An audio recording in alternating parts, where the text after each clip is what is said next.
In early 2025, Professor Rainer Arnold died. He was, among other, an avid contributor to our Elpis Law Review. His constant and steady open-mindedness when dealing with topics of public law and European law was the key to his scientific success.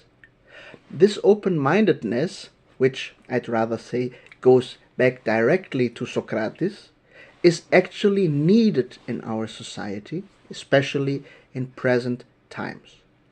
I admired his works very much. To help commemorating our dear Professor Arnold, within the opportunity of the present volume of the Elpis Law Review, I've chosen a topic that focuses on an intended mere change on society's approach to nature restoration through European Union law. At the end of July 2024, after long and tough negotiations, Regulation 2024/1991 was published in the official journal of the European Union. It addresses renaturation issues throughout the European Union and aims to significantly improve the state of the environment in the member states. This is intended to contribute to climate protection, and it is yet another piece of the puzzle in the European Union's broad and multifaceted Green Deal. The present contribution refers to the content of this specific EU legislation and, in particular, critically assesses its objectives. As part of their commitment on biological diversity, European Union member states have already focused to protect and, where necessary, restore the environment. Consequently, the Commission published its biodiversity strategy for 2030 in May 2020. This provided a framework for the regulation discussed here. A report on the state of nature issued by the European Environment Agency, published shortly after May 2020, namely in October of that year, painted a relatively bleak picture of the condition of several rivers and forests within the Union, among others. This impression was further consolidated by the Council, which ultimately also identified a potential threat to the food security of EU citizens and viewed the populations of bees and butterflies, for example, as being in extremely critical condition. Overall, significantly less than 1/5 of all natural habitats in the European Union seem to be in good or satisfactory shape. In order to mitigate the risk of lasting damage or even the reduction of ecosystems, the Commission finally issued the corresponding regulation proposal in June 2022. The adoption of the very regulation by the EU Parliament in July 2023 was achieved by a narrow vote, despite considerable political opposition, which saw itself as committed to agricultural interests and perceived the proposed regulation as a threat to them. After the inevitable trilogue, a lengthy stalemate followed in the Council, which was only resolved with a vote, again a close one, in June 2024. Austria played actually a key role in this vote. It ultimately voted in favor of the planned regulation, which admittedly also caused a minor earthquake within the governing coalition of Austria back then, at that time.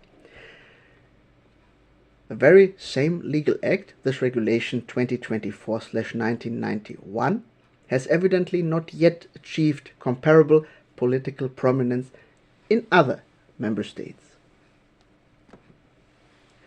The European legislator's approach appears liberal at first glance. It grants the member states some freedom, but binds them with clear and concrete targets. These freedoms are to be found at the level of the individual national measures to be selected in this context. The requirement to plant, for instance, an additional 3 billion trees across the European Union by 2030 should not be viewed as a mere footnote. The European Union appears to be serious about concrete figures. Of course, elements of the necessary consideration of economic viability in corresponding measures can be identified, as already emphasized by Article 191, para 3 TFEU. With regard to the economically significant topic of renewable energies, but also the sensitive issue of national defense areas, exceptions to Regulation 2024/1991 already exist in advance.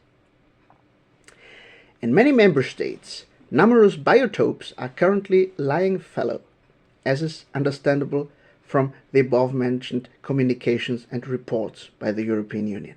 Therefore, rare biotopes, such as standing waters, floodplains, and similar, and the need to restore them in accordance with the regulatory deadlines already feature prominently in this secondary legal act of the Union.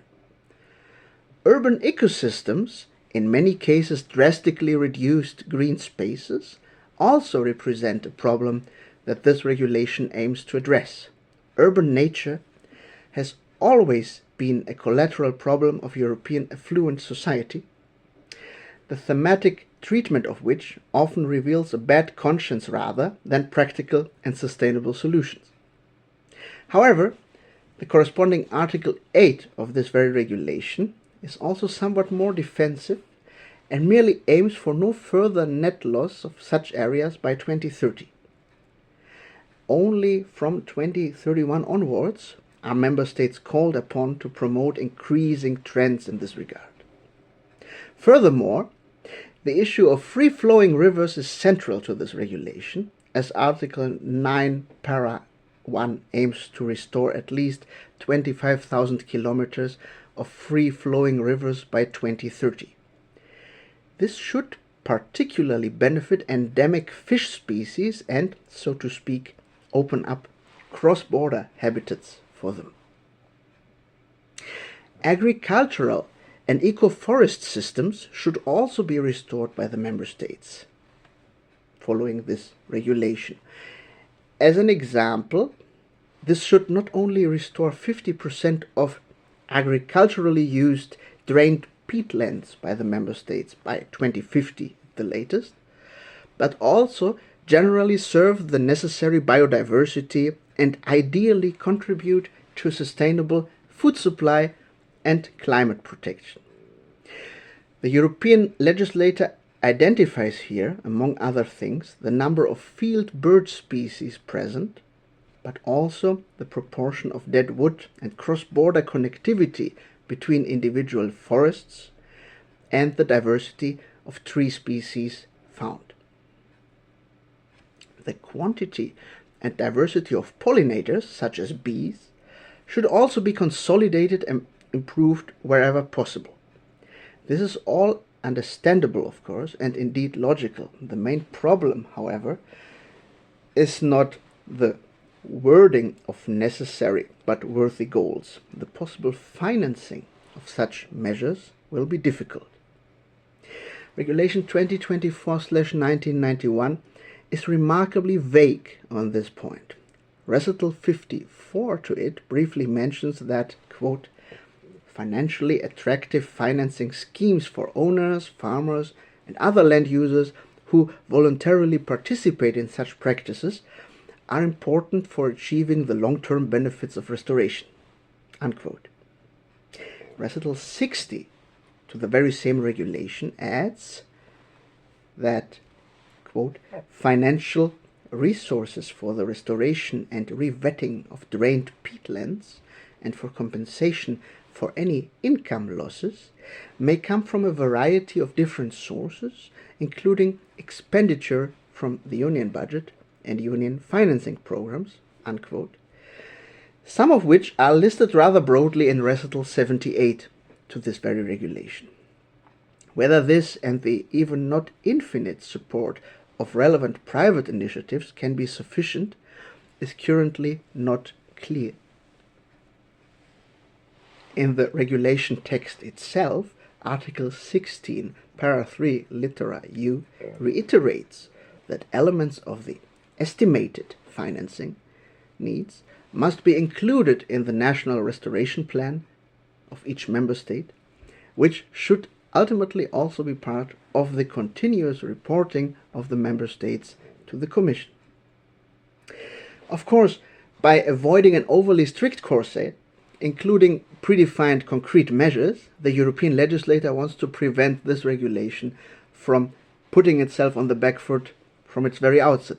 However, given the expected mammoth task for the governments of the member states, a specific and even centralized, if possible, renaturation financing mechanism, similar to that for the topic of using renewable energy in power production, would certainly be a helpful approach. The member states must now submit their respective national restoration plans to the Commission within 2 years in accordance with this regulation.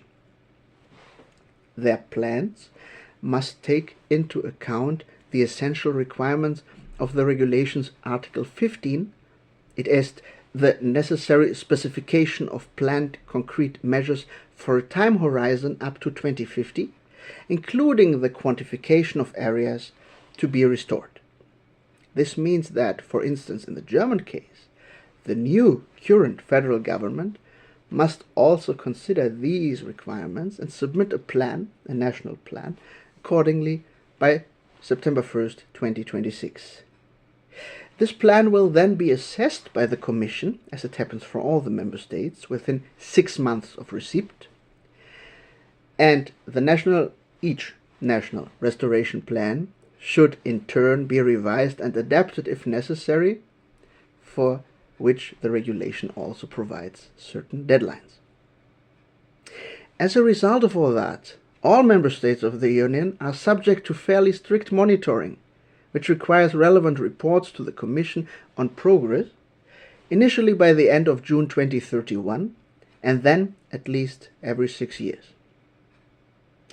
Due to the highly technical and detailed nature of Regulation 2024/1991, the Commission is always empowered, of course, to make amendments to its annexes. Given the lengthy time involved in drafting this regulation, more concrete and quantifiable details would have been desirable, especially at the crucial level of financing.